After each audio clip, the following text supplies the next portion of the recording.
scared. And I'm just like, what the... I'm a mess. I got my sprained ankle.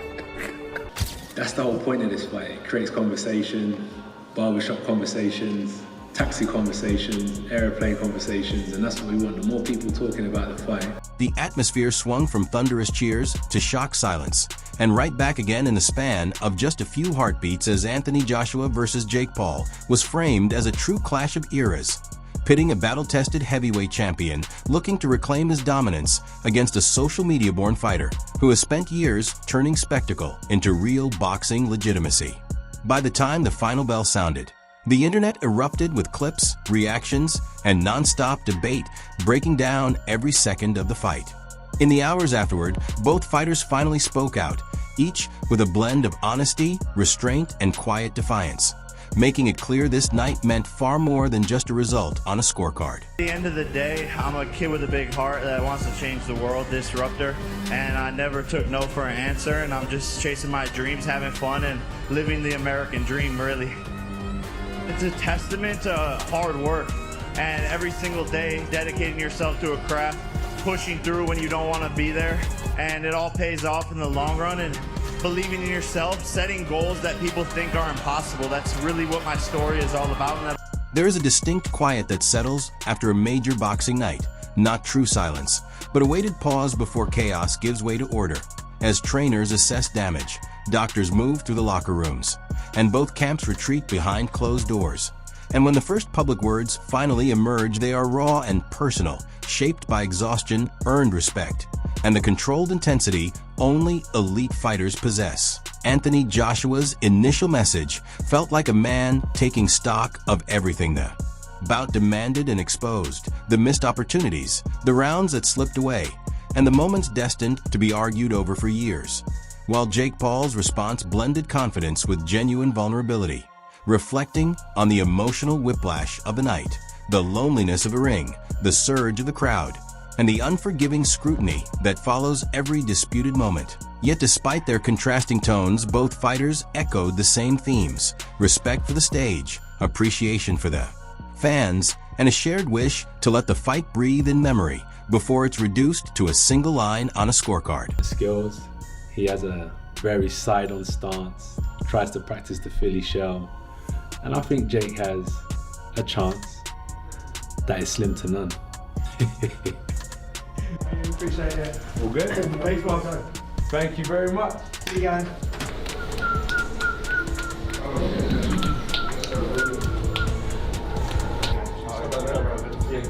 Yeah. Heavyweight of the world! Yeah, can you get my back? For the first week of sparring, I had to get comfortable in there and let things slow down and feel the power out and get the confidence to slip, catch, move. In the build-up to the fight, predictions flooded in and were sharply divided, with odds makers and many analysts favoring Anthony Joshua, listing him as the expected winner across most major betting markets and respected platforms, while CBS Sports combat analyst Josh Nagel also leaned toward Joshua, pointing to his resume against elite competition and his proven finishing ability, with popular prop bets calling for a KO or TKO, and Yahoo Sports echoing that view by tagging Joshua as a likely early round stopper based on experience, atmosphere, and even referee dynamics. Still, the outlook was far from unanimous, as prominent boxing voices and well-known fighters pushed back, with Tyson Fury openly suggesting Jake Paul could land a decisive shot and even claiming he would bet heavily on Paul in a hypothetical scenario, fueling the idea that an upset was within reach, while Dana White offered a blunt but balanced perspective, expressing skepticism about crossover bouts, yet acknowledging Paul's willingness to step into heavyweight chaos and reminding fans that unconventional fighters have a way of surprising the sport's gatekeepers. Jake Paul himself leaned fully into the moment, predicting victory and insisting Joshua couldn't knock him out, repeating that belief across media appearances, including Pat McAfee's show during fight week. That split in predictions gave the bout added cinematic tension, making every round feel consequential as the favorite carried analytical backing, while the underdog had credible believers.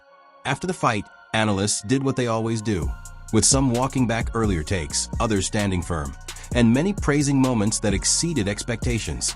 As former champions and active fighters admitted they misjudged the pace, Amir Khan pointed to Joshua's ability to assert classic knockout power within a modern spectacle, and others broke down technical shifts, ring control, and moments where crowd energy clearly influenced momentum. What ultimately stood out was the honesty in the aftermath, with few hiding their misreads and instead treating the fight as a lesson in strategy. From preparing for a social media-born fighter who has sharpened timing against fringe competition to understanding how a seasoned veteran like Joshua must manage not only physical threats, but narrative pressure capable of shaping officials, broadcasts, and the rhythm of the fight itself. Well, it's very tough to say something about Joshua or Jake. You know, I'm waiting for this fight because I'm so excited. But, you know, Jake have a lot of chance to win, and a lot of people think he not, but I believe in Jake.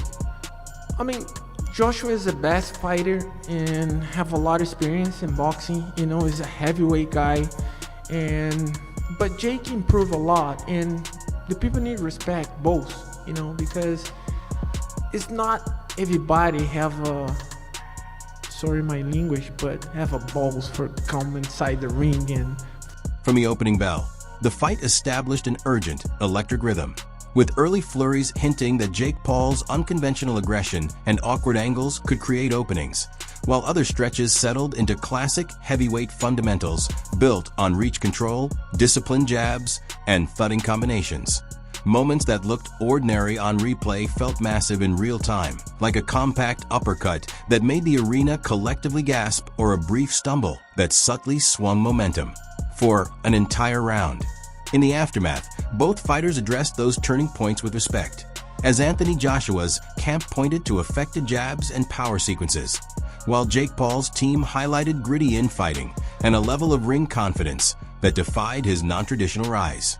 Each side focused on what the bout revealed, earned respect, lingering questions, and a catalog of what-ifs. While the action unfolded in the ring, social media froze it in time, turning single exchanges, clean connections, and near knockdowns into the night's shared language. Clips looped endlessly, pundits and celebrities weighed in frame by frame, and memes transformed split-second expressions into lasting hot takes. Both fighters embraced that ecosystem, posting raw locker room snippets and moments on the way to medical checks, creating intimacy while simultaneously monetizing the experience and pulling fans deeper into the unscripted theater. Trainers from both corners offered precise breakdowns, with Joshua's team noting lapses in range control and the importance of maintaining a tight guard against awkward angles, while Paul's camp praised his conditioning and resolve but acknowledged tactical gaps against a proven shotmaker like Joshua. Neither side leaned on excuses, instead framing the fight as a learning experience, explaining why rounds swung, how the pace strained their strategies, and what adjustments would shape the next phase of training for both men. See those big discrepancy in skill. Sometimes the better fighter carries the other fighter, or maybe goes a little easier. Is there any part of you that maybe thinks that way, or are you going in there 100%? Zero part of me. And it's not even that it's Jake. It's just, do you know, I was actually looking at myself today. I'm a very respectful guy, brought up by a good family, but if I can kill you, I will kill you. That's just how I am. And this is just the job I do, so. The fight generated major commercial momentum, with betting odds shifting live during the bout and throughout the post-fight weekend. Pay-per-view numbers dissected in real time, and promoters already circling potential rematches with calculated interest, as outlets like CBS and other betting analysts updated prop lines to reflect just how fluid modern boxing has become as both sport and data-driven entertainment. Broadcasters and executives tracked rewatch figures and subscription spikes for weeks afterward, understanding that a night fueled by drama becomes currency, financing future cards, pulling in casual viewers, and instantly elevating a fighter's market value. While analysts debated technique and tactics, fans debated meaning, turning social media into a living forum of confessions, loyalties, and generational divides, where older audiences questioned spectacle. Younger fans embraced the fusion of content and competition, and neutral viewers admitted they were pulled in by the theater of it all. Sentiment clustered around inclusion, as both Anthony Joshua and Jake Paul thanked supporters in separate messages, recognizing that the spectacle only exists because of audience investment, while whispers of a rematch began inside the arena and never truly faded.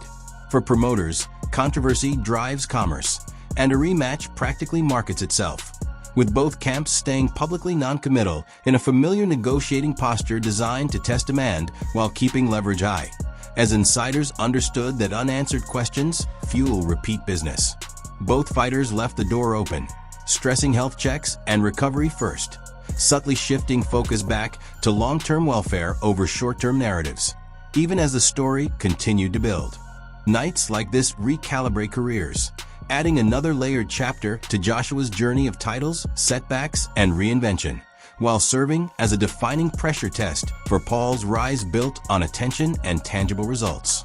Both men spoke of legacy, one framing it as a long-term arc, the other as immediate proof, implicitly agreeing that legacy is shaped less by one outcome than by response, how they regroup, train, engage, and return, closing the night with humility, resolve, and promises to get back to work. What it is that they're talking about is a massive bonus. So for me, I'm not worried about what people think about the integrity side. I'm more worried about, are they talking? And as long as they are. This was a calculated human decision, and the fight between Anthony Joshua and Jake Paul won't fade from memory anytime soon. It will be studied, broken down, taught in gyms, and argued over by analysts for years to come. The first words from both fighters were deliberate and measured, centered on what the bout demanded of them and what it gave back: hard lessons, mutual respect, and the momentum to shape the next phase of their careers. Whether that next step is a rematch, a renewed charge through the heavyweight landscape, or an entirely new slate of opponents, one truth stands out. Both men will ultimately be defined less by a single result and more by how they respond, evolve, and perform from here on out. The fight has reignited conversations about strategy, credibility, and legacy. And now the lingering question is clear. Who should Jake Paul face next to further prove he belongs among legitimate professional boxers? The debate is open, and the boxing world will be watching.